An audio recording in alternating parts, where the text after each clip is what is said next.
힘약한 노인네를 놀박쏴!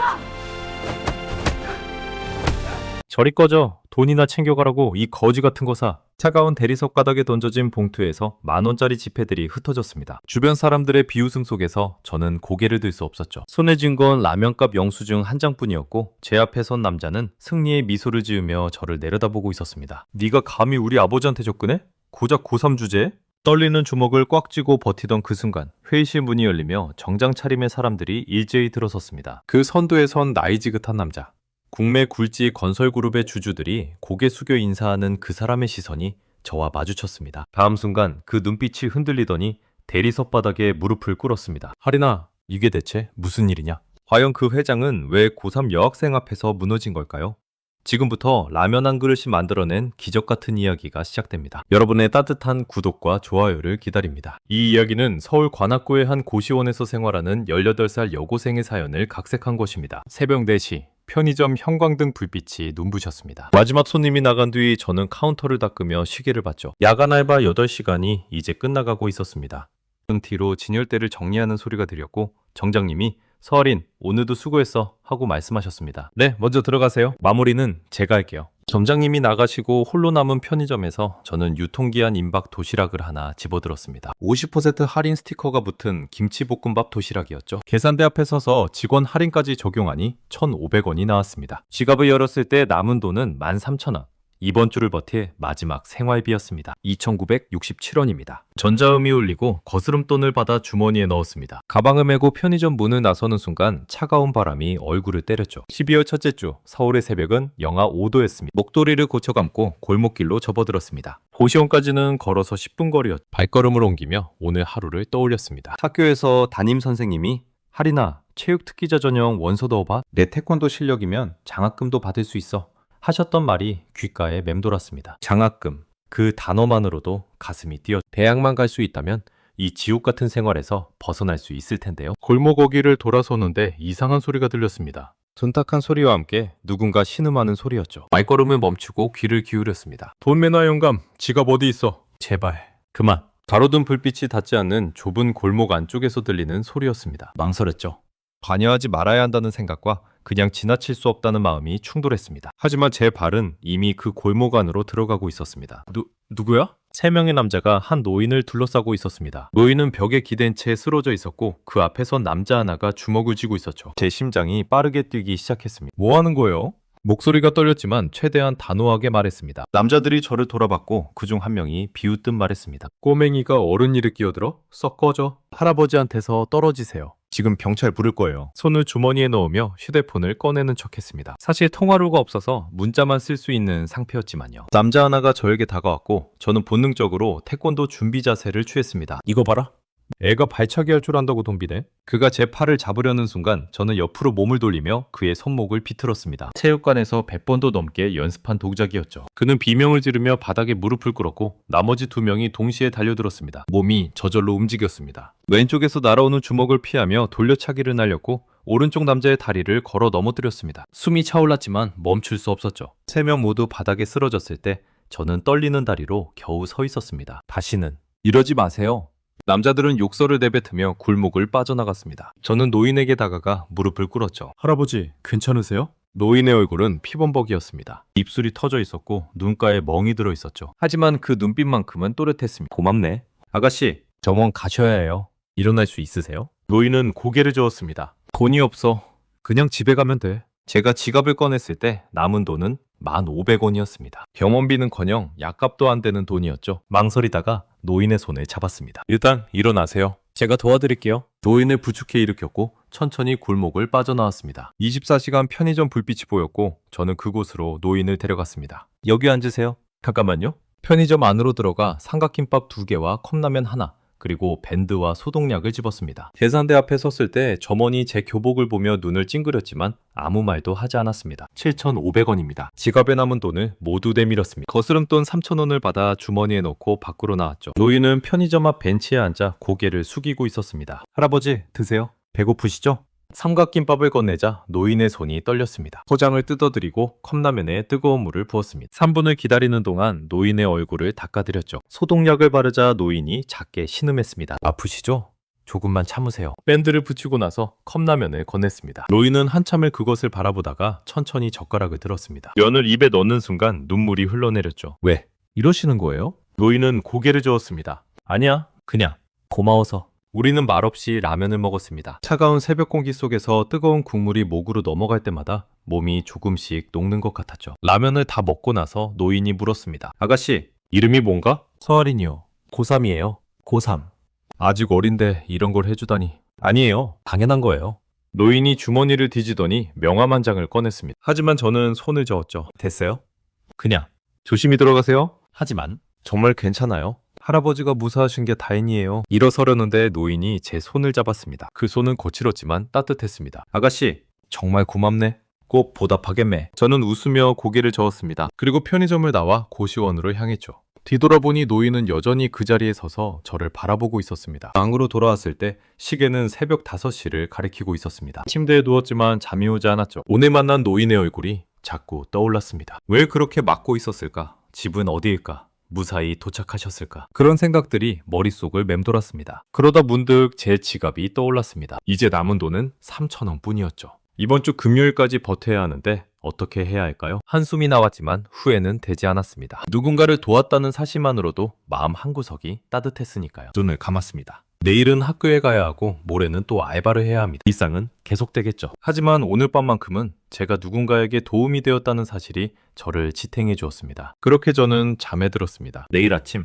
제 인생을 완전히 바꿀 일이 벌어질 거라는 사실도 모른 채로요. 아침 7시 알람 소리에 눈을 떴습니다. 몸이 천근만근이었죠. 겨우 2시간을 잔 셈이었습니다. 퇴수를 하고 교복을 입었습니다. 거울 속 제 얼굴은 창백했고 눈 밑에는 다크서클이 짙게 내려앉아 있었죠. 오늘도 버텨야지.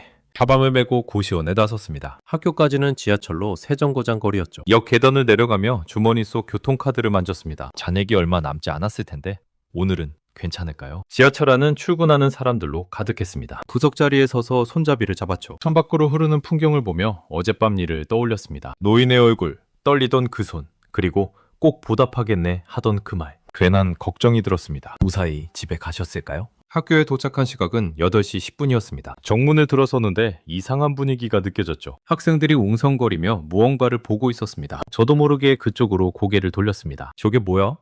대박! 벤츠 아냐? 정문 앞도로에 검은색 승용차들이 일렬로 서 있었습니다. 그것도 한두 대가 아니라 10여 대가 넘었죠. 모두 같은 모델의 고급 세단들이었습니다. 학생들을 휴대폰을 꺼내 사진을 찍기 시작했습니다. 누가 오는 거야? 개버리세, 여기 다녀?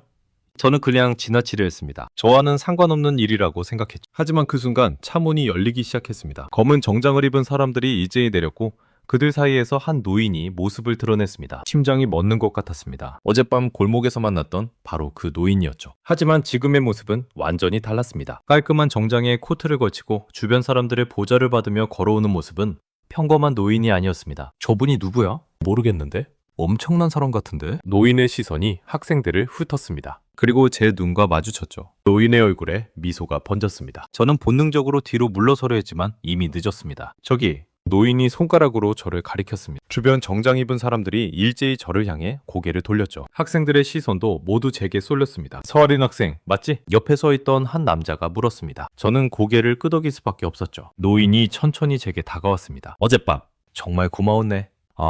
아니에요. 별일 아니었어요. 별일이 아니라니. 자네가 아니었으면 큰일 날 뻔했어. 노인의 목소리는 어젯밤과 달리 힘이 있었습니다. 주변 학생들이 수근거리기 시작했죠. 저의 누구야? 회장님을 아는 사이래. 회장님?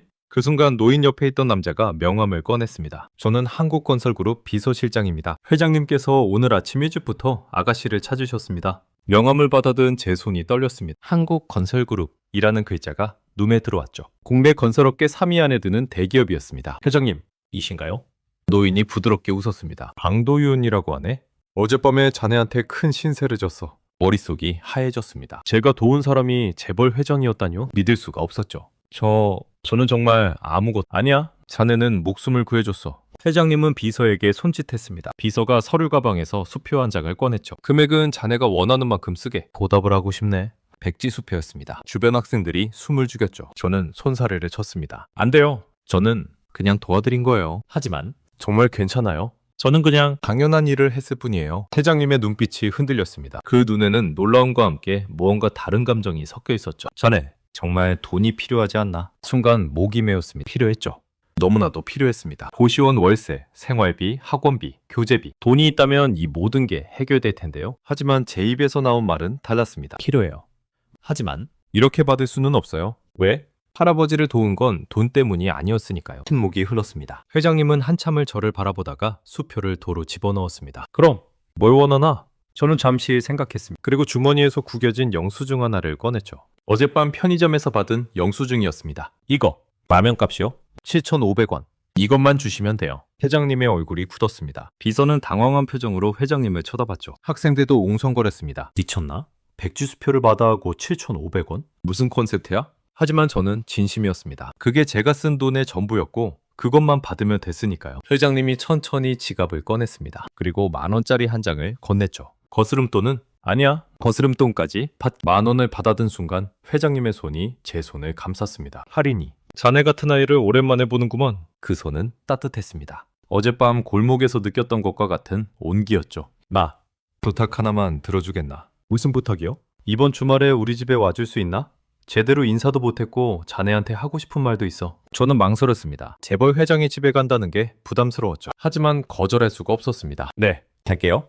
회장님의 얼굴이 환해졌습니다. 고맙네. 그럼 토요일 오후 2시에 차를 보낼 테니 여기서 기다려주게. 네, 알겠습니다. 회장님은 제 어깨를 두드리고 차로 돌아갔습니다. 차들이 출발하자 학생들이 일제히 저에게 달려들었죠. 야, 서어린, 너 대체 뭐야? 회장님이랑 어떻게 하는 사이야? 백지수표를 거절하다니 미쳤어. 질문 세례가 쏟아졌지만 저는 아무 대답도 할 수 없었습니다. 그저 손에 쥔 10,000원짜리 지폐를 바라볼 뿐이었죠. 교실로 들어가자 담임 선생님이 저를 불렀습니다. 하린아, 아까 그게 무슨 일이었어? 저 어젯밤에 할아버지를 도와드렸어요. 그 할아버지가 한국건설그룹 회장님이셨구나. 하림아, 이건 정말 대단한 인연이야. 선생님의 목소리에는 놀라움과 기대가 섞여 있었습니다. 하지만 저는 그저 불안했죠. 이 일이 제 평범한 일상을 어떻게 바꿀지 알 수 없었으니까요. 수업 시간 내내 집중할 수가 없었습니다. 친구들의 시선이 느껴졌고 복도를 지날 때마다 수군거리는 소리가 들렸죠. 점심시간 급식실에 가자 모든 학생이 저를 쳐다봤습니다. 저기 서어린이다. 백지수표 거절하네. 저는 급식을 받아들고 구석자리에 앉았습니다. 밥을 먹는데 옆 테이블에서 들리는 대화가 귀에 들어왔죠. 돈이 필요 없을 리가 없잖아.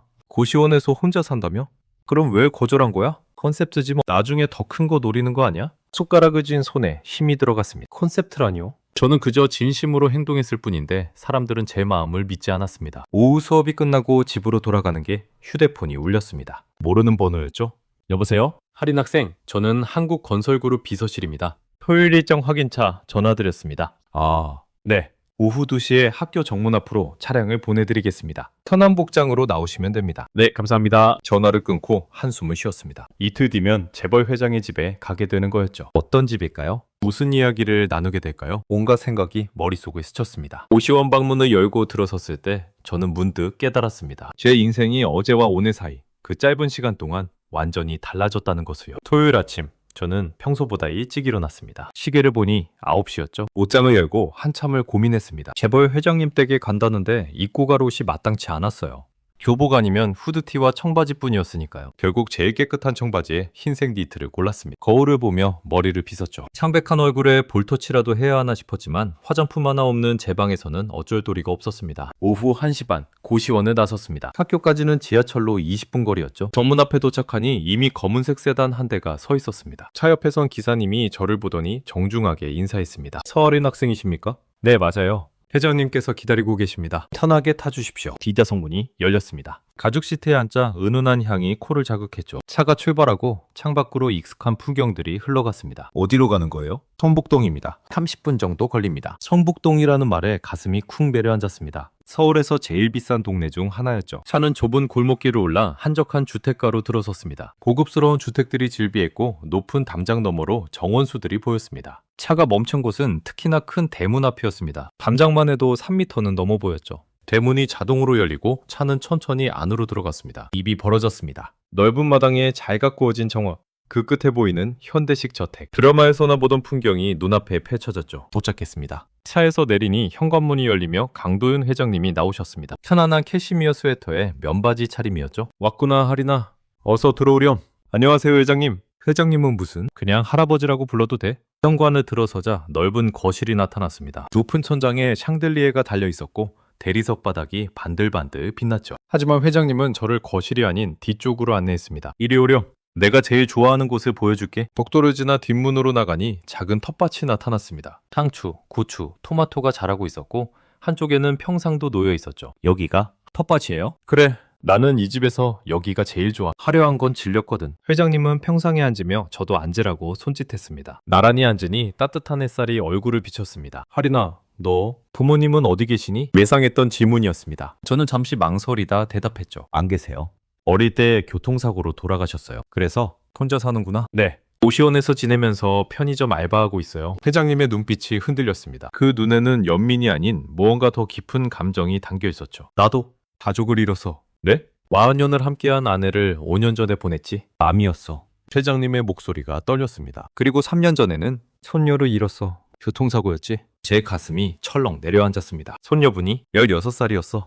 할인이 너와 비슷한 나이였지. 태권도를 좋아했고 똑부러지는 성격이었어. 회장님은 주머니에서 낡은 지갑을 꺼내 사진 한 장을 보여주셨습니다. 교복을 입은 여학생이 환하게 웃고 있었죠. 도은이라고 해서 내 유일한 손녀였지. 사진 속 소녀의 눈빛이 유독 또렷했습니다. 회장님은 사진을 오래 바라보다가 다시 지갑에 넣으셨습니다. 어젯밤에 너를 봤을 때 도은이가 떠올랐어. 위험한 상황인데도 도망가지 않고 나를 구해준 그 모습이. 회장님, 아들이 하나 있긴 하지. 강태성이라고. 하지만 우리는 사이가 좋지 않아. 회장님의 표정이 어두워졌습니다. 태성이는 돈과 권력만 밝히거든. 회사 경영권을 빨리 넘겨받고 싶어서 안달이지. 손녀를 잃고 나서는 더 심해졌어. 왜요? 내가 그의 죽음 이후로 일을 손에서 놨거든. 슬픔을 이기지 못해서. 혜성이는 그걸 기회로 본 거야. 바람이 불어와 텃밭의 상춘잎들이 흔들렸습니다. 회장님은 한참을 하늘을 보다가 말씀하셨죠. 하리나, 나 부탁 하나 해도 되겠니? 무슨 부탁이요? 가끔씩 나를 만나러 와주지 않겠니? 이렇게 텃밭에 앉아서 이야기하면서 저는 놀랐습니다. 재벌 회장님이 저 같은 아이에게 이런 부탁을 하시다니요. 제가 괜찮을까요? 괜찮고 말고 네가 있으면 이 집이 따뜻해지는 것 같아. 혼자 있으면 너무 외롭거든. 그 말에 제 가슴이 뭉클해졌습니다. 돈도 명예도 다 가진 분이 외롭다고 하시다니요. 하지만 곰곰이 생각해보니 이해가 갔습니다. 저도 고시원에서 혼자 있을 때면 그렇게 외로웠으니까요. 네, 올게요. 주말마다 올게요. 회장님의 얼굴이 환해졌습니다. 고맙구나, 하리나. 그날 저녁 회장님은 식당이 아닌 텃밭 옆 작은 테이블에서 저녁을 차려주셨습니다. 직접 텃밭에서 딴 상추에 된장을 찍어 먹었죠. 맛있지? 네, 정말 맛있어요. 가져와서 같이 먹자. 혼자 먹으면 맛이 없거든. 밥을 먹으며 이런저런 이야기를 나눴습니다. 학교 생활, 장래희망, 태권도 이야기까지. 회장님은 제 말을 진지하게 들어주셨고 가끔 조언도 해주셨죠. 하리나, 대학은 꼭 가야 해. 네, 재능을 썩히면 안 돼. 학비가 걱정이에요. 그건 걱정 마. 내가? 아니, 우리 회사 장학재단이 있어. 거기 신청하면 돼. 정말요? 그래. 조건도 까다롭지 않아. 성적이랑 태권도 실력이면 충분해. 희망이 보였습니다. 처음으로 대학이 현실로 다가오는 느낌이었죠. 해가 지고 집으로 돌아갈 시간이 되었습니다. 차에 타기 전 회장님이 제 손을 잡으셨습니다. 하리나, 다음 주 토요일에도 올 수 있지? 네, 꼭 올게요. 고맙다. 너 같은 아이가 옆에 있어주니까 살 것 같구나. 차 안에서 뒤를 돌아보니 회장님이 손을 흔들고 계셨습니다. 저도 손을 흔들며 대답했죠. 고시원으로 돌아오는 게 창밖을 보며 생각했습니다. 회장님도 저처럼 외로우셨구나. 돈이 많아도 큰 집에 살아도 가족이 없으면 외롭기는 마찬가지구나. 그날 밤 침대에 누워 천장을 바라봤습니다. 오늘 하루가 꿈만 같았죠? 하지만 손에 남은 회장님의 온기는 진짜였습니다. 저는 결심했습니다. 매주 토요일 회장님을 만나러 가겠다고요. 그분에게 제가 손녀 같은 존재라면 저에게도 그분은 할아버지 같은 분이 될 수 있을 테니까요. 서로의 외로움을 채워줄 수 있다면 그것만으로도 충분한 이유였습니다. 눈을 감으며 생각했습니다. 어쩌면 이게 운명이었을지도 모른다고요. 그 추운 골목에서 회장님을 만난 것, 그리고 오늘 이렇게 다시 만난 것, 모두 우연이 아닌 필연이었을지도. 하지만 저는 아직 몰랐습니다. 이 따뜻한 만남 뒤에 어떤 위기가 기다리고 있는지를요. 그렇게 석 달이 흘렀습니다. 매주 토요일마다 저는 회장님 댁을 찾았고 우리는 텃밭에서 시간을 보냈죠. 회장님은 제게 여러 가지를 알려주셨습니다. 토마토 키우는 법, 좋은 땅을 고르는 법, 그리고 인생을 살아가는 지혜까지요. 하리나, 사람은 말이야, 뿌리가 튼튼해야 해. 나무가 아무리 크고 화려해도 뿌리가 약하면 금방 쓰러지거든. 뿌리가 뭔데요? 진심이지. 돈도 명예도 다 잃을 수 있어. 하지만 진심만은 아무도 빼앗아갈 수 없어. 회장님의 말씀 하나하나가 제 마음에 새겨졌습니다. 그분은 단순히 재벌이 아니라 인생의 선배였고 저에게는 할아버지 같은 분이셨죠. 어느 토요일 오후 평소처럼 텃밭에서 상추를 따고 있는데 현관문이 열리는 소리가 들렸습니다. 발소리가 가까워지더니 한 남자가 나타났습니다. 40대 중반쯤 돼 보이는 날카로운 인상의 남자였죠. 아버지, 집에 계셨네. 회장님의 표정이 굳었습니다. 태성아, 무슨 일이냐? 인사 좀 드리러 왔죠? 요즘 바빠서 자주 못 왔잖아요. 남자의 시선이 제게로 향했습니다. 차가운 눈빛이었죠. 이 아이는 누구예요? 내 친구야. 서하린이라고 하는데. 친구요? 남자가 비웃듯 말했습니다. 아버지가 고등학생이랑 친구라니. 말이 됩니까? 태성아, 말 조심해라. 조심은 아버지가 하셔야죠. 요즘 이상한 소문 많이 들립니다. 정체 모를 여고생이 매주 집에 드나든다는 거. 제 얼굴이 화끈거렸습니다. 정체 모를 여고생이라뇨? 저는 그저 회장님을 만나러 왔을 뿐인데요. 그만해, 태성아. 하린이는 그런 아이가 아니야. 그런 아이가 아니라뇨. 아버지, 정신 차리세요. 저 애가 뭘 노리는지 모르시겠어요? 뭐라고?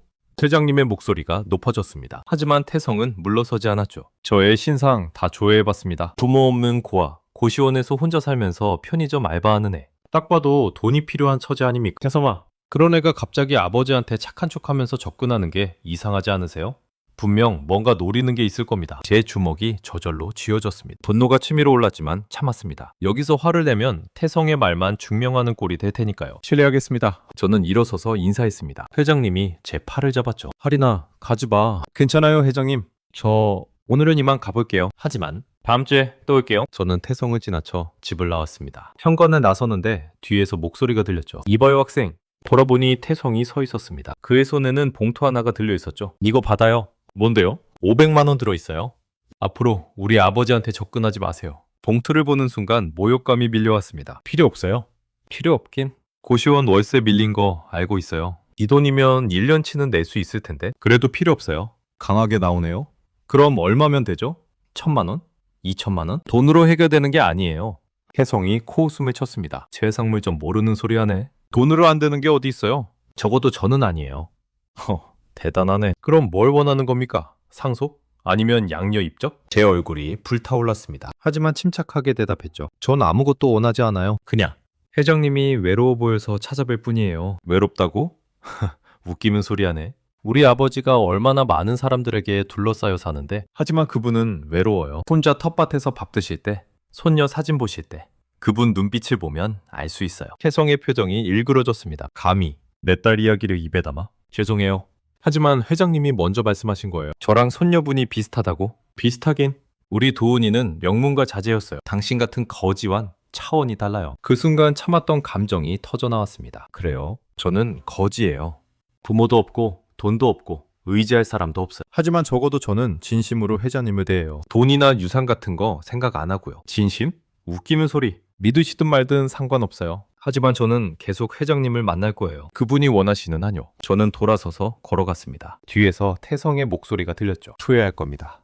두고 보세요. 집으로 돌아오는 차 안에서 눈물이 났습니다. 억울했죠? 저는 정말 아무것도 바라지 않았는데 사람들은 제 진심을 믿어주지 않았습니다. 휴대폰이 울렸습니다. 회장님이었죠. 하린아, 괜찮니? 태성이가 무슨 말했니? 괜찮아요, 회장님. 미안하구나. 내 아들이 너한테 상처 주다니. 아니에요. 이해해요. 저라도 의심했을 거예요. 하린아, 회장님, 저 다음 주에도 가도 될까요? 당연하지. 언제든 와. 네가 오는 게 나는 제일 기다려진단다. 전화를 끊고 창밖을 봤습니다. 해가 지고 있었죠. 긴 그림자가 거리를 뒤덮고 있었습니다. 그날 밤 침대에 누워 생각했습니다. 태성의 말이 맞을지도 모른다고요. 제가 회장님께 접근한 게 잘못이었을까요? 하지만 곧 고개를 저었습니다. 아니야, 회장님은 저를 필요로 하세요. 그리고 저도 그분이 필요해요. 다음 주 토요일도 그 다음 주도 저는 회장님을 만나러 갔습니다. 혜성은 가끔 나타나서 저를 노려봤지만 저는 신경 쓰지 않았죠. 회장님과 함께 있는 시간이 너무 소중했으니까요. 하지만 저는 몰랐습니다. 태성이 이미 무언가를 계획하고 있다는 것을요. 그리고 그 계획이 제 인생을 완전히 뒤바꿔 놓을 거라는 것을요. 어느 날 저녁, 회장님과 저녁을 먹는데 회장님이 갑자기 말씀하셨습니다. 하린아, 나 너한테 줄 게 있어. 뭔데요? 이 집 서재에 있는 액자 말이야. 우리 가족 사진이 들어있는 액자. 네? 그거 절대 옮기지 마. 알겠지? 왜요? 그냥 내 부탁이야. 약속해줄 수 있지? 저는 고개를 끄덕였습니다. 이상한 부탁이었지만 회장님의 눈빛이 너무 진지해서 거절할 수 없었죠. 네, 약속할게요. 회장님은 안도한 표정으로 미소 지으셨습니다. 하지만 그날 밤 저는 알지 못했습니다. 그 액자가 제 유일한 희망이 될 거라는 것을요. 그로부터 2주가 지난 어느 토요일, 평소보다 일찍 회장님 댁에 도착했습니다. 오후 1시쯤이었죠. 대문이 열리고 안으로 들어섰는데 뭔가 분위기가 이상했습니다. 현관에 낯선 차들이 서 있었고 집안이 너무 조용했어요. 회장님? 목소리를 높여 불렀지만 대답이 없었습니다. 거실로 들어갔지만 아무도 없었죠. 불안한 마음에 텃밭으로 향했습니다. 거기라면 회장님이 계실 테니까요. 뒷문을 열고 나가는 순간 제 발걸음이 멈췄습니다. 텃밭에 여러 명의 남자들이 서 있었고 그 한가운데 회장님이 의자에 앉아 계셨습니다. 하지만 평소와 달리 묶여 있었죠. 손목에 끈이 채워져 있었고 입에는 테이프가 붙어 있었습니다. 회장님, 달려가려는 순간 누군가 제 팔을 낚아챘습니다. 혜성이었죠. 어디 가려고? 뭐 하는 짓이에요? 당장 회장님을 풀어드려요. 입 닥쳐. 네가 나설 일이 아니야. 혜성의 눈빛이 차가웠습니다. 예전에 보던 경멸의 눈빛과는 달랐죠. 이번에는 살기가 느껴졌습니다. 회장님, 저는 소리쳤지만 회장님은 고개를 숙인 채 움직이지 못했습니다. 옆에 선 한 남자가 제게 다가왔죠. 흰 가운을 입은 의사처럼 보이는 사람이었습니다. 서아린 학생이죠? 저는 강 회장님의 주치의입니다. 주치의요? 그럼 왜 회장님을 저렇게... 회장님께서 최근 치매 증상을 보이셨습니다. 오늘 정밀 검사를 한 결과 심각한 수준으로 판명났죠. 거짓말! 회장님은 멀쩡하세요. 아가씨가 의사입니까? 전문가인 제가 진단한 겁니다. 의사는 서류 뭉치를 꺼내 제 앞에 내밀었습니다. 진단서였죠? 별증, 중증, 법적 능력 상실 같은 단어들이 적혀 있었습니다. 이건 도적이잖아요. 조작이라는 증거라도 있습니까? 혜성이 비웃으며 말했습니다. 하린 학생, 현실을 받아들이세요. 우리 아버지는 이제 스스로 판단할 수 없는 상태예요. 그래서 제가 법적 대리인이 될 겁니다. 안 돼요, 회장님은. 입 닥치라고 했잖아. 태성이 제 발을 세게 비틀었습니다. 아픈 비명이 터져나왔죠. 으아! 조용히 해. 여기서 소리 질러봤자 아무도 안 들려. 직원들 다 내보냈으니까. 공포가 밀려왔습니다. 이 사람들이 정말로 회장님을 해칠 수도 있겠다는 생각이 들었죠. 뭘 원하는 거예요? 간단해요. 우리 아버지가 이 서류에 서명하면 돼요. 혜성은 또 다른 서류를 꺼냈습니다. 서명권 이양 계약서였죠. 이걸 서명하면 한국건설그룹의 모든 지분과 경영권이 저한테 넘어와요. 간단하죠? 회장님이 정신이 멀쩡한데 왜 서명하시겠어요? 그래서 이렇게 하는 거죠. 태성이 회장님께 다가갔습니다. 그리고 입에 붙은 테이프를 떼어냈죠. 회장님이 거칠게 숨을 몰아쉬었습니다. 태성아, 이러지 마라. 제발. 아버지, 이제 그만 좀 하세요. 늙으셨어요? 회사는 제가 맡을게요. 안 돼. 너한테 맡길 수는 없어. 왜요? 제가 뭐가 부족합니까? 너는 사람을 봐. 돈만 보잖아. 태성의 얼굴이 일그러졌습니다. 사람? 묶이는 소리 하시네. 사람 봐서 뭐가 남습니까? 아버지처럼 외롭게 늙는 것밖에? 태성아, 이제 그만해요. 어차피 선택권 없어요. 태성이 손짓하자 옆에 있던 남자가 제 팔을 잡았습니다. 그리고 회장님 앞으로 끌고 갔죠. 뭐 하는 거예요? 간단해요. 아버지가 서명 안 하시면 이에 팔을 부러뜨릴 겁니다. 뭐라고? 회장님의 목소리가 떨렸습니다. 태성아, 할인이는 관계없는 애야. 제발 보내줘라. 관계없긴요. 요 몇 달간 아버지 곁에 붙어서 온갖 것 다 받아먹은 애잖아요. 장학금에, 용돈에 뭐 얼마나 챙겨줬어요? 그건 이 애도 공범이에요.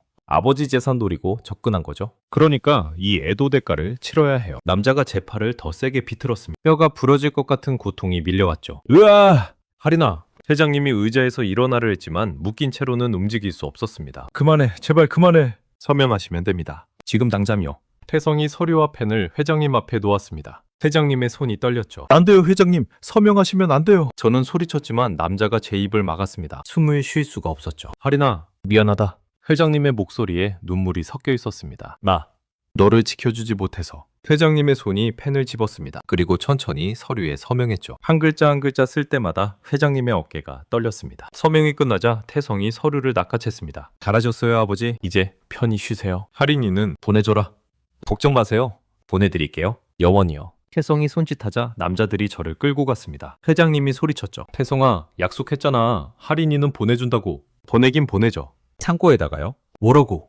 저는 필사적으로 저항했지만 소용없었습니다. 남자들은 저를 집 뒤편의 창고로 끌고 갔죠. 어둡고 좁은 공간이었습니다. 여기서 좀 쉬세요. 아무도 못 찾을 테니까. 문이 쾅 닫혔습니다. 자물쇠가 채워지는 소리가 들렸죠. 저는 문을 두드리며 소리쳤습니다. 열어줘요, 제발. 하지만 아무도 대답하지 않았습니다. 창고 안은 칠흑같이 어두웠고 오직 문틈으로 새어 들어오는 희미한 빛만이 전부였습니다. 무릎을 꿇고 주저앉았습니다. 눈물이 흘러내렸죠. 회장님은 어떻게 되셨을까요? 태성이 회장님을 해치지는 않을까요? 시간이 얼마나 흘렀을까요? 창고 밖에서 발소리가 들렸습니다. 문이 열릴 거라는 기대에 귀를 기울였지만 발소리는 그냥 지나갔습니다. 절망이 밀려왔습니다. 이대로 갇혀있다가 죽는 건 아닐까요? 아니, 그 전에 회장님이 위험에 처하실 수도 있어요. 어둠 속에서 손을 더듬었습니다. 뭔가 쓸만한 게 없을까요? 창고 구석을 더듬다가 낡은 상자를 발견했습니다. 열어보니 오래된 물건들이 들어있었죠. 손전등, 낡은 책, 공구, 그리고 무언가 딱딱한 게 손에 잡혔습니다. 꺼내보니 작은 액자였죠. 먼지를 닦아내자 사진이 보였습니다. 회장님과 부인, 그리고 어린 여자아이, 가족 사진이었습니다. 뒷면을 보니 글씨가 적혀 있었죠. 도훈아, 할아버지가 항상 지켜줄게. 이 액자를 절대 옮기지 마. 갑자기 회장님의 말씀이 떠올랐습니다. 서재에 있는 액자 절대 옮기지 마. 그 말씀이 무슨 뜻이었을까요? 혹시 그 액자 안에 뭔가 숨겨져 있는 건 아닐까요? 회장님이 만약을 대비해서 증거를 남겨둔 건 아닐까요? 희망이 보였습니다. 여기서 빠져나가야 해. 그리고 그 액자를 찾아야 합니다. 그게 유일한 방법이에요. 저는 일어섰습니다. 창고문을 다시 살폈죠. 자물쇠는 튼튼했지만 문 자체는 낡아 보였습니다. 공구 상자에서 쇠망치를 꺼냈죠. don고리 부분을 향해 힘껏 내리쳤습니다. 쾅! 둔탁한 소리가 울렸습니다. 한 번, 두 번, 세 번. 손바닥이 까지고 피가 났지만 멈추지 않았습니다. 10번째.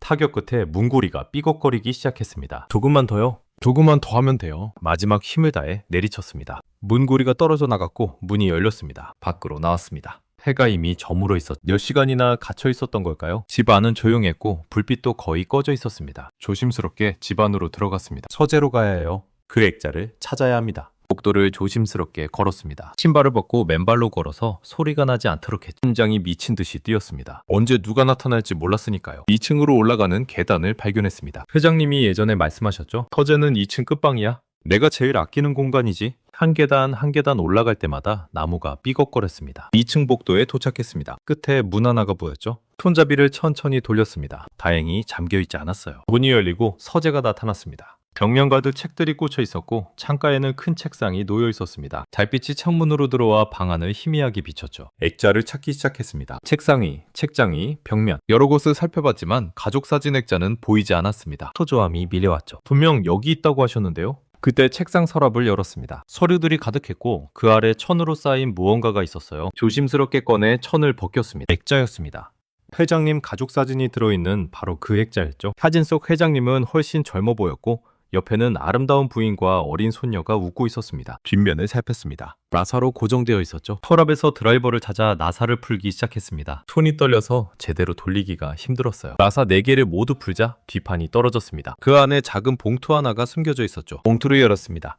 메모리 카드였습니다. 그리고 짧은 메모지 한 장이 함께 있었어요. 만약 내게 무슨 일이 생긴다면 이 안에 진실이 담겨 있다. 하리마, 부탁한다. 강도윤. 눈물이 났습니다. 회장님은 이미 알고 계셨던 거예요. 태성이 무언가 꾸밀 거라는 거예요. 그래서 미리 증거를 남겨두신 거였습니다. 메모리 카드를 주머니에 넣었습니다. 이제 이걸 어떻게 해야 할까요? 경찰에 가야 할까요? 아니면 언론에 알려야 할까요? 그때 복도에서 발소리가 들렸습니다. 누군가 올라오고 있었어요. 서둘러 액자를 다시 조립하고 서랍에 넣었습니다. 그리고 책상 밑으로 숨었죠. 문이 열렸습니다. 불이 켜지고 누군가 들어왔어요. 책상 아래에서 조심스럽게 올려다봤습니다. 혜성이었습니다. 젠장, 어디 뒀더라? 혜성이 서랍을 뒤지기 시작했습니다. 제가 숨은 책상 바로 위였죠. 심장이 터질 것 같았습니다. 발각되면 끝이에요. 아, 여기 있었네? 태성이 서류 몇 장을 꺼내들었습니다. 더명권 이양 계약서였죠. 그는 만족스러운 표정으로 서류를 펼쳐봤습니다. 이제 다 내 거야. 한국건설그룹도, 전재산도. 그의 목소리에는 승리감이 묻어났습니다. 아버지, 미안해요. 하지만 당신은 너무 약해요. 그 여자애한테 휘둘리고 감상에 젖어서 회사를 말아먹을 뻔했잖아요. 태성은 서류를 가방에 넣고 방을 나갔습니다. 문이 닫히는 소리를 확인하고 나서야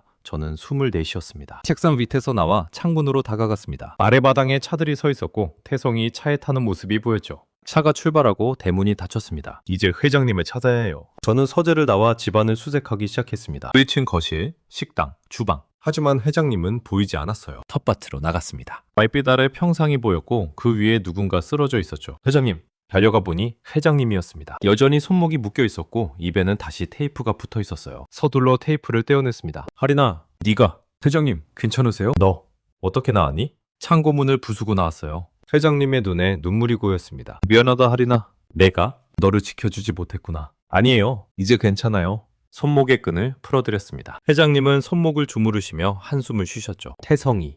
결국 해냈구나. 회장님, 이거 봐요. 저는 주머니에서 메모리 카드를 꺼냈습니다. 회장님의 얼굴이 환해졌어요. 찾았구나. 액자 속에 있던 걸 찾았어. 이게 뭐예요? 증거야. 태성이가 주치의를 매수한 증거, 가짜 진단서를 만든 과정, 그리고 오늘날 협박한 장면까지 다 녹화되어 있어. 어떻게요? 내가 미리 설치해둔 거야. 텃밭 곳곳에 소형 카메라를 숨겨뒀지. 태성이가 언젠가 이럴 줄 알았거든. 회장님은 제 손을 꼭 잡으셨습니다. 하리나, 이제 네가 해줘야 해. 이 증거를 가지고 경찰에 가거나 아니면 더 확실한 방법이 있어. 무슨 방법이요? 올해가 주주총회야. 태성이가 새 회장으로 선출되는 자리지. 거기서 이 영상을 트는 거야. 주주총회요? 그래. 주주들과 언론이 모두 모이면 자리야. 거기서 진실을 밝히면 태성이는 끝이야. 하지만 제가 어떻게 들어가요? 초대도 안 받았는데. 내 명함을 줄게. 그걸 보여주면 들어갈 수 있어. 그리고 이것도. 회장님은 주머니에서 USB를 꺼내셨습니다. 이건 예비야? 메모리 카드 내용을 복사해서 이 USB에 넣어. 만약에 대비해서. 네, 알겠어요. 하리나, 위험할 수도 있어. 태성이가 막으려고 할 테니까. 괜찮아요. 해낼 수 있어요. 회장님은 제 어깨를 두드리셨습니다. 고맙다, 하리나. 네가 아니었으면 난 정말 끝이었을 거야. 아니에요. 회장님이 저한테 잘해주셨잖아요. 이제 제가 보답할 차례예요. 우리는 집 안으로 들어갔습니다. 회장님은 서재에 있는 컴퓨터로 메모리 카드 내용을 USB에 복사했죠. 작업이 끝나자 저는 2개를 모두 챙겼습니다. 모레 오전 10시야. 롯데호텔 크리스탈 볼룸에서 열려. 네, 꼭 갈게요. 조심해라, 하리나. 태성이는 뭐든지 할 수 있는 사람이야. 알고 있어요. 집을 나서며 뒤돌아봤습니다. 회장님이 문 앞에 서서 저를 바라보고 계셨죠. 손을 흔들어드리자 회장님도 손을 흔드셨습니다. 차를 타고 집으로 돌아가는 길 창밖을 보며 생각했습니다. 모레면 모든 게 끝나요. 태성의 거짓말도 회장님의 고통도 모두. 하지만 두려웠습니다. 제가 정말 해낼 수 있을까요? 혹시 실패하면 어떻게 되죠? 회장님은 어떻게 되시는 거예요? 고시원 방에 도착해 침대에 누웠습니다. 천장을 바라보며 다짐했죠. 반드시 성공해야 해요. 회장님을 위해서, 그리고 저 자신을 위해서. 주머니 속 USB를 만졌습니다. 이 작은 것 안에 모든 진실이 담겨 있어요. 모레 세상이 그 진실을 보게 될 거예요. 눈을 감았습니다. 내일은 준비하는 날이고 모레는 결전의 날이에요. 저는 준비됐어요. 이제 시작이에요. 주주총회 당일 아침 눈을 떴을 때 시계는 6시를 가리키고 있었습니다. 한숨도 못 잤죠. 밤새 뒤척이며 오늘 할 일을 머릿속으로 수없이 반복했습니다. 씻고 옷을 골랐습니다. 제일 단정한 검은색 원피스를 꺼냈어요. 작년에 학교 행사 때 입었던 옷이었죠. 거울을 보며 머리를 빗었습니다. 창백한 얼굴에 다크서클이 짙게 내려앉아 있었지만 눈빛만큼은 또렷했어요. 가방에 USB를 넣고 다시 한번 확인했습니다. 회장님께 받은 명함도 챙겼죠. 모든 준비가 끝났어요. 시계를 보니 8시였습니다. 호텔까지는 1시간이면 충분해요. 고시원에 나섰는데 복도에서 옆방 아저씨와 마주쳤습니다. 하리나.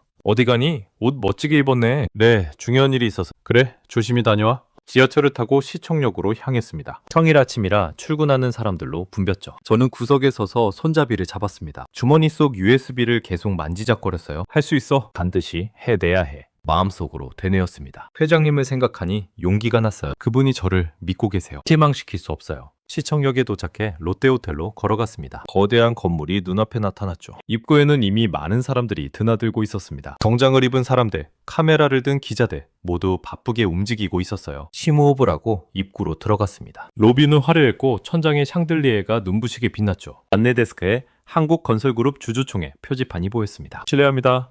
데스크 직원에게 다가가 명함을 건넸습니다. 장도윤 회장님, 명함이에요. 초대받고 왔습니다.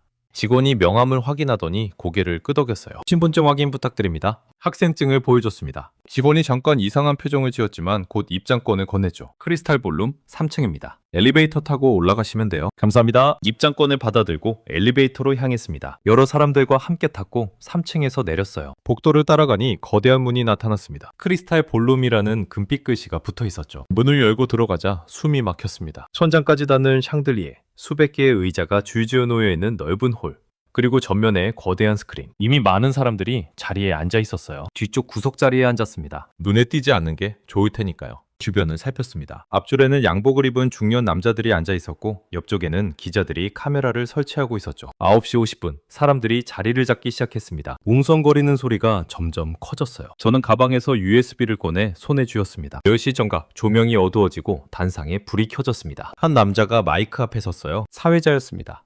안녕하십니까. 한국건설그룹 제63회 정기 주주총회를 시작하겠습니다. 박수 소리가 울렸습니다. 사회자가 계속 말했죠. 먼저 강도윤 회장님께서 인사 말씀을 하시겠습니다. 하지만 단상에 오른 사람은 회장님이 아니었습니다. 태성이었어요.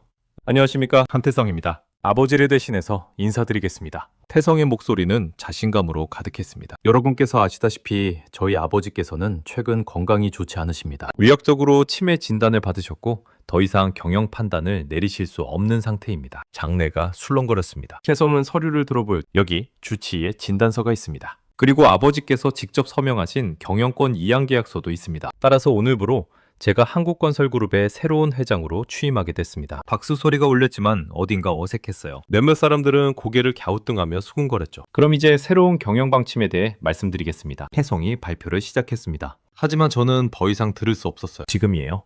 지금 나서야 해요. 자리에서 일어섰습니다. 주변 사람들이 저를 쳐다봤죠. 복도를 따라 단상으로 걸어갔습니다. 태성이 저를 발견하고 말을 멈췄어요. 저기, 누구세요? 서할인입니다. 제 목소리가 홀 안에 울려 퍼졌습니다. 마이크가 없는데도 조용해서 다 들렸죠? 서할인? 왜 여기에? 태성의 얼굴이 굳었습니다. 변비, 저 애를 데리고 나가. 변비 2명이 다가왔지만 저는 물러서지 않았어요. 여러분, 들어주세요. 강태성이 거짓말하고 있어요. 뭐라고? 태성이 버럭 소리쳤습니다. 당장 입 닥쳐. 강 회장님은 치매가 아니에요. 강태성이 주치의를 매수해서 가짜 진단서를 만든 거예요. 장내가 술렁거렸습니다. 기자들이 카메라를 저에게 돌렸죠. 증거 있어요?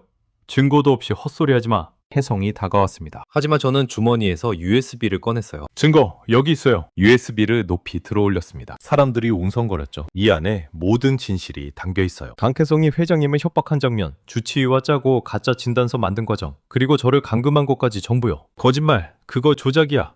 태성이 제 손에서 USB를 빼앗으려 했지만 저는 피했습니다. 조작인지 아닌지 한번 보시죠. 저는 무대 옆 조작석으로 달려갔습니다. 스태프가 당황한 표정으로 저를 막았지만 저는 USB를 컴퓨터에 꽂았어요. 뭐 하는 거야? 당장 멈춰! 태성이 소리쳤지만 이미 늦었습니다. 스크린에 영상이 재생되기 시작했죠. 화면에 텃밭이 나타났습니다. 회장님이 의자에 묶여 계시고 태성이 앞에 서 있었어요. 그리고 저도 보였죠. 아버지, 이제 그만 좀 하세요. 서명하시면 됩니다. 영상 속 태성의 목소리가 홀 안에 울려 퍼졌습니다. 안 돼. 너한테 맡길 수는 없어. 그럼 이에 팔을 부러뜨릴 겁니다. 장내가 술렁거렸습니다. 사람들이 놀란 표정으로 스크린을 쳐다봤죠. 영상은 계속 재생됐습니다. 회장님이 마지못해 서명하는 장면, 제가 창고에 갇히는 장면까지 모두 나왔어요. 그리고 마지막으로 태성과 주치의가 나누는 대화가 나왔습니다. 진단서 잘 만들어줘서 고마워요, 선생님. 약속한 돈은 내일 입금할게요. 걱정 마세요. 완벽한 진단서니까 아무도 의심 못할 겁니다. 영상이 끝났습니다. 침묵이 흘렀죠. 모든 사람들이 태성을 쳐다봤습니다. 이건 조작이야. 믿지 마세요. 태성이 외쳤지만 아무도 믿지 않았습니다. 한 기자가 일어서서 물었죠. 강태성 씨, 이게 사실입니까? 아버님을 협박하고 경영권을 빼앗으려 한 겁니까? 아니야, 저건 합성이라고. 그럼 회장님은 어디 계십니까? 왜 오늘 안 나타나신 겁니까? 그건 바로 그때 홀 뒤쪽 문이 열렸습니다. 모든 사람들이 돌아봤죠. 강도윤 회장님이 들어오셨습니다. 지팡이를 짚고 계셨지만 걸음걸이는 단단했어요. 아버지! 태성의 얼굴이 새하얗게 질렸습니다. 회장님은 천천히 단상으로 걸어오셨습니다. 모든 사람들이 숨을 죽이고 지켜봤죠. 회장님이 마이크 앞에 서셨습니다. 여러분, 강도윤입니다. 회장님의 목소리는 떨리지 않았습니다. 방금 보신 영상은 진짜입니다. 제 아들이 저를 협박하고 이 아이를 해치려 했습니다. 그리고 주치의를 매수해 가짜 진단서를 만들었습니다. 장내가 술렁거렸습니다. 기자들이 일제히 사진을 찍기 시작했죠. 저는 치매가 아닙니다. 지금도 멀쩡히 서서 여러분께 말씀드리고 있습니다. 제 아들의 거짓말에 속지 마십시오. 회장님은 태성을 돌아보셨습니다. 태성아, 너는 이제 끝이야. 바로 그 순간 홀 입구로 경찰들이 들어왔습니다. 형사 한 명이 태성에게 다가갔죠. 강태성 씨, 특수폭행, 감금, 그리고 사문서 위조 혐의로 체포하겠습니다. 뭐? 잠깐. 이건 초갑이 채워졌습니다. 태성은 저항했지만 소용없었어요. 와, 놔라고. 이건 오해야. 경찰들이 태성을 끌고 나갔습니다. 그 모습을 보며 저는 안도의 한숨을 쉬었어요. 끝났어요. 드디어 끝났어요. 회장님이 제게 다가오셨습니다. 할인아, 고맙다. 네가 아니었으면. 아니에요, 회장님. 당연한 일 했어요. 회장님이 제 손을 꼭 잡으셨습니다. 그 손은 따뜻했어요. 기자들이 우리를 둘러쌌습니다. 플래시가 터졌고 질문이 쏟아졌죠. 하지만 저는 회장님만 보였습니다. 싸움은 끝났어요. 이제 시작이에요. 진짜 가족이 되는 시작이요. 주주총회가 끝나고 사흘이 지났습니다. 그 사이 세상은 완전히 뒤집혔. 모든 언론이 한국건설그룹 후계자의 범죄를 다뤘고 강태성은 구속됐습니다. 주치의도 함께 조사를 받았어요. 저는 학교에 갔다가 기자들에게 둘러싸였습니다. 카메라가 쏟아졌고 마이크가 제 얼굴 앞에 들이밀어졌죠. 할인 학생, 어떻게 회장님을 구하게 됐습니까? 회장님과는 어떤 사이입니까? 앞으로 계획이 있습니까? 질문 세례를 받으며 저는 아무 말도 할 수 없었습니다. 담임 선생님이 나서서 기자들을 막아주셨죠. 학생이 아직 미성년자입니다. 더 이상의 취재는 삼가 주십시오. 선생님 덕분에 겨우 교실로 들어갈 수 있었습니다. 반 아이들이 일제히 저를 쳐다봤어요. 할인아, 대박이다. 너 뉴스에 나왔더라? 회장님이랑 진짜 친구였어? 친구들이 몰려들었지만 저는 그저 미소만 지었습니다. 설명하기엔 너무 복잡했으니까요. 수업이 끝나고 집으로 가는 게 휴대폰이 울렸습니다. 회장님이었죠. 할인아, 내일 시간이 네, 있어요. 우리 집으로 와줄 수 있겠니? 할 이야기가 있어. 네, 갈게요. 다음날 토요일 익숙한 성북동 저택으로 향했습니다. 대문이 열리고 들어서니 회장님이 현관에서 기다리고 계셨어요. 예전처럼 편안한 스웨터 차림이셨죠? 왔구나, 하리나. 안녕하세요, 회장님. 우리는 텃밭으로 갔습니다. 평상에 나란히 앉았죠. 따뜻한 햇살이 내리쬐고 바람이 상춘잎을 흔들었습니다. 하리나, 너한테 할 말이 있어. 회장님의 목소리가 진지했습니다. 뭔데요? 너를 입양하고 싶구나. 심장이 멎는 것 같았습니다. 입양이요? 그래, 법적으로 내 손녀로 만들고 싶어. 그럼 넌 더 이상 혼자가 아니야. 가족이 생기는 거지. 눈물이 났습니다. 제가 평생 꿈꿔왔던 말이었어요. 가족이라는 말이요. 하지만 저 같은 애를 왜요?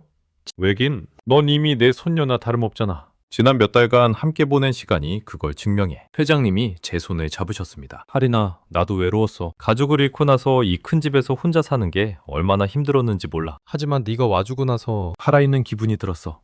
회장님, 그리고 넌 내 목숨을 구해줬어. 2번이나.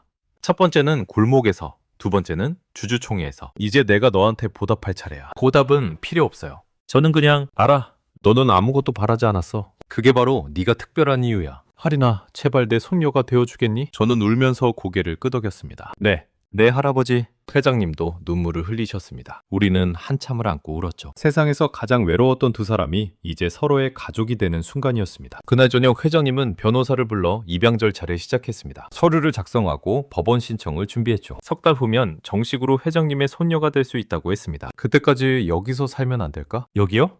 그래, 고시원은 이제 그만 정리해. 이 집에는 방이 10개나 있어. 네가 원하는 방을 골라. 저는 믿을 수가 없었습니다. 꿈만 같았어요. 정말. 괜찮아요? 괜찮고 말고. 넌 이제 이 집 식구야. 일주일 후 저는 고시원에서 짐을 싸 회장님 댁으로 이사했습니다. 짐이라고 해봤자 옷 몇 벌과 책 몇 권이 전부였죠. 회장님은 2층 끝방을 제 방으로 주셨습니다. 여기가 도은이 방이었어. 이제 내 방이야. 방은 넓고 화창했습니다. 큰 창문으로 햇빛이 쏟아져 들어왔고 책상과 침대, 옷장까지 모든 게 갖춰져 있었죠. 고마워요, 할아버지. 천만에. 이제 진짜 우리 집이니까 편하게 지내렴. 학교도 달라졌습니다. 아이들이 저를 대하는 태도가 바뀌었죠. 어떤 애들은 부러워했고 어떤 애들은 질투했습니다. 하지만 진짜 친구들은 그대로였어요. 하리나, 축하해. 진짜 좋겠다. 고마워. 근데 정말 아무것도 안 받았던 거야, 처음에? 라면값만 받았어. 대박. 라면 한 그릇이 인생을 바꿨네. 친구의 말에 웃었습니다. 정말 그랬어요? 7,500원짜리 라면이 제 인생을 완전히 바꿔놓았죠. 한 달 후 회장님은 장학재단 이사회를 소집했습니다. 그리고 새로운 장학 프로그램을 발표하셨어요. 서할인 장학금을 신설하겠습니다. 고아 출신 학생들 중 성실하고 재능 있는 아이들을 지원하는 프로그램입니다. 제 이름을 딴 장학금이라뇨? 감동받았습니다. 할아버지, 이건 네 이름으로 다른 아이들도 돕고 싶으나 너처럼 힘든 환경에서도 포기하지 않는 아이들한테 기회를 주는 거야. 정말 감사해요. 내가 더 고맙지. 네가 내 인생에 빛을 가져다 줬으니까. 3개월이 지나 입양이 정식으로 완료됐습니다. 법원에서 판결문을 받았고 저는 공식적으로 강할인이 됐습니다. 성도 바뀌고 가족도 생겼죠. 이제 진짜 우리 손녀야. 회장님이 제 어깨를 안으셨습니다. 네, 할아버지. 그날 저녁 회장님은 특별한 곳으로 저를 데려가셨습니다. 처음 만났던 그 골목의 편의점이었죠. 여기가? 그래, 우리가 처음 만난 곳이야. 여기서 라면 먹었잖아. 편의점 앞 벤치에 앉았습니다. 회장님이 안에서 컵라면 2개를 사오셨어요. 뜨거운 물을 부어 3분을 기다렸죠. 하리나, 네가 그날 날 구해주지 않았다면 어떻게 됐을까? 모르죠. 하지만 전 후회 안 해요. 나도 마찬가지야.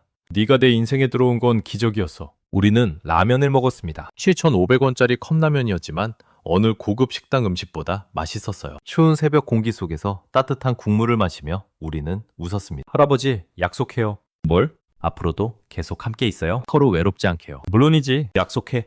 우리는 새끼손가락을 걸었습니다. 찬바람이 불어왔지만 마음은 따뜻했어요. 그날 밤 집으로 돌아와 제 방 창문을 열었습니다. 서울의 야경이 한눈에 들어왔죠. 반짝이는 불빛들을 보며 생각했습니다. 1년 전만 해도 저는 고시원에서 혼자 울고 있었어요. 부모도 없고 돈도 없고 의지할 사람도 없는 외로운 소녀였죠.